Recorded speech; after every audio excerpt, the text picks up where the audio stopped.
Breaking news.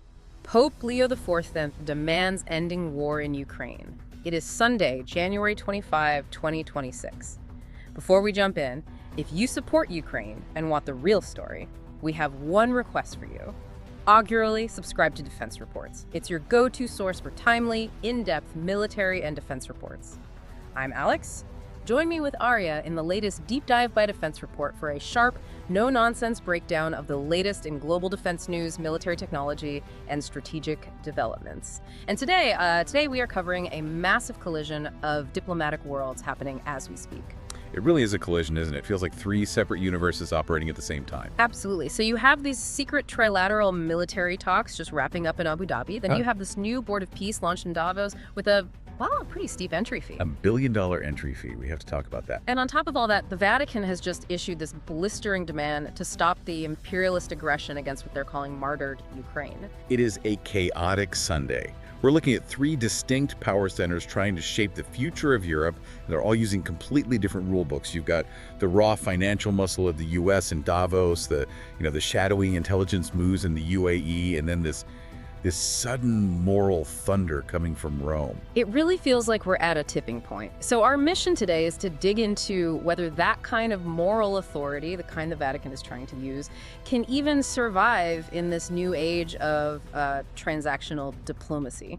We're going to unpack the huge shift from Pope Francis's white flag comments to Pope Leo XIV's really active defense of Ukraine. And we have some serious questions to get to along the way, like why on earth did the Vatican get an invitation to join a peace board that cost $1 billion just to get a seat at the table? Yeah, that price tag is just staggering. And we also need to get to what exactly happened behind closed doors in Abu Dhabi between Trump's envoys and Russia's top intelligence chiefs. That just ended yesterday. And there's also a really poignant story why a cardinal on the ground in Ukraine refused a medal directly from President Zelenskyy. And why that refusal might actually be one of the strongest shows of support Ukraine has gotten all week. Let's do it. So let's start in Rome, because I think if you haven't been watching the Vatican closely since last spring, you might be getting a bit of whiplash right now. Pope Francis passed away in April 2025. Now we have Pope Leo XIV, and the tone is different. Different is putting it mildly. It's night and day. I mean, to really get the shift, you have to remember the Francis era, that whole white flag controversy. Hard to forget that one. March 2024, he did that interview, said Ukraine should have the courage of the white flag and negotiate. Exactly. And the Vatican press office, they scrambled to clarify that he meant negotiate, not surrender. But the damage in Kiev was huge. For many Ukrainians, and for a lot of people watching the conflict, it sounded like the Pope was asking the victim to just give up. And he'd also made those comments about NATO barking at Russia's door. Right. It felt like he was trying so hard to maintain this old school neutrality that he kind of lost the plot on who the actual aggressor was. But then enter Pope Leo XIV, elected May 2025. Cardinal Robert Prevost, an American. The first American pope. Yeah. And that background really seems to matter. He wasted zero time. He immediately called the war exactly what it is, a true invasion, imperialist in nature. He says Russia is seeking territory for power, no ambiguity at all, and he's constantly calling Ukraine martyred. Martyred. That word is so heavy, it implies innocence, unjust suffering. It's not just a conflict, it's a moral crime. Precisely. And we saw that in action literally today. Sunday, January 25th, Pope Leo just gave his Angelus prayer. And he wasn't just offering vague prayers for peace. He specifically and very pointedly called out the relentless attacks on Ukraine's energy infrastructure. Which is happening right now in the middle of a brutal winter. We're seeing grid failures in Kiev and Kharkiv as we're recording this. Yes. And he framed these attacks not just as acts of war, but as a violation of international humanitarian law.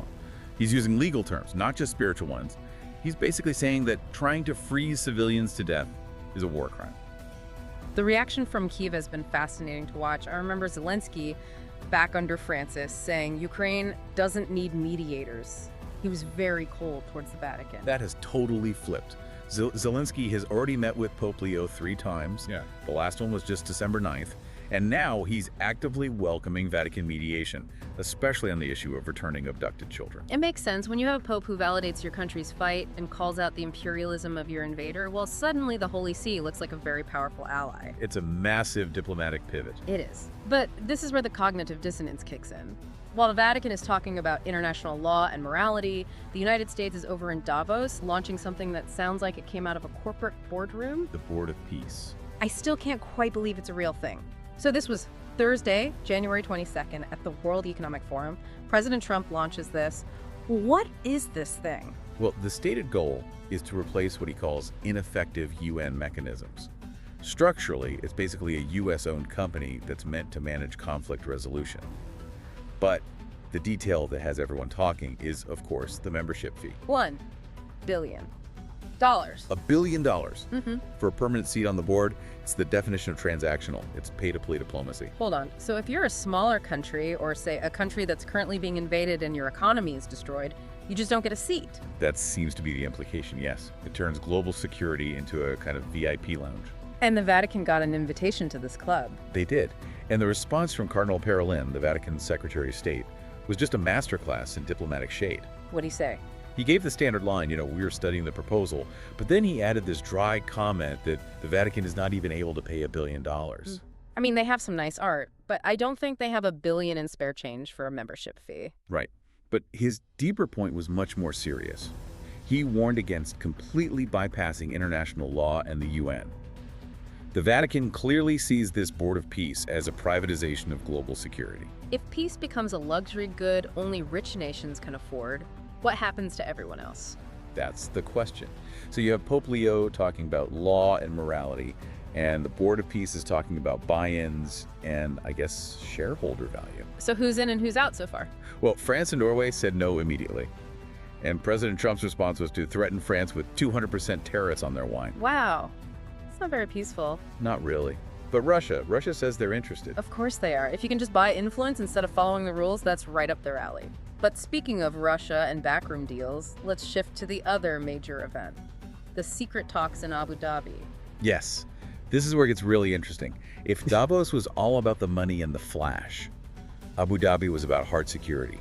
This is where the actual mechanics of the war were on the table. Okay, so this trilateral meeting ended yesterday, Saturday the 24th. Who was actually in that room? The guest list says a lot, doesn't it? It says everything. For the U.S., you had Steve Witkoff and Jared Kushner. All right, so Trump's inner circle. Not the State Department, not career diplomats. Exactly. For Russia, Admiral Igor Kostyukov, who's the head of the GRU military intelligence, and Yuri Ushakov, the spy chief. And then for Ukraine, you had Kirilo Budanov, their head of intelligence, and Rustem Umerov, the defense minister. So this wasn't diplomats having a polite chat. This was the spies and the generals.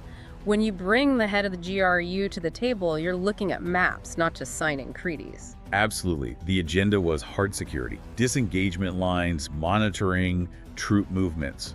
And sources are saying they actually made some progress on the military mechanics, on how you would physically stop the fighting if a deal were ever reached. There's always a but, isn't there? The sticking point is what it's always been, the land. Russia is demanding a full Ukrainian withdrawal from the Donbass. They want the territory. And Ukraine, backed by this new moral clarity, is refusing to just sign away their sovereign land. And the U.S. offered some kind of incentive, a sweetener. They did. The American side confirmed an offer of a free trade zone for Ukraine if a deal is reached.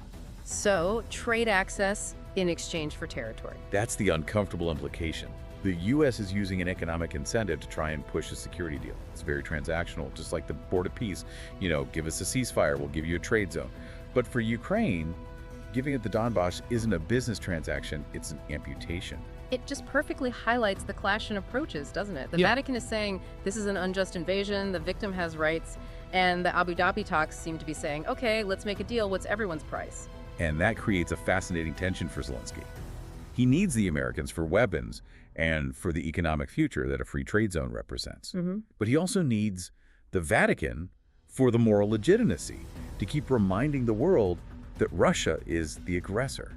He's walking this tightrope between the backrooms of Abu Dhabi and the pulpit in Rome. The pressure must be immense.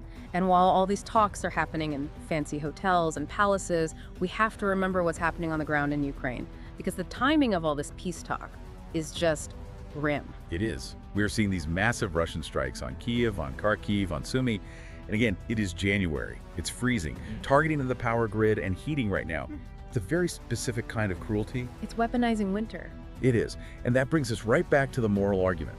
Pope Leo, he hasn't officially used the word genocide in a legal decree, but he has acknowledged the growing consensus that that's what this is. He sees the attempt to erase a people, whether it's by freezing them or by abducting their children. You mentioned the children. That's been a very specific focus for the Vatican's diplomatic efforts, right? Yes, through Cardinal Matteo Zuppi. He's the main peace envoy. He's been flying between Kyiv, Moscow, and Washington. And his mission isn't about borders or trade deals.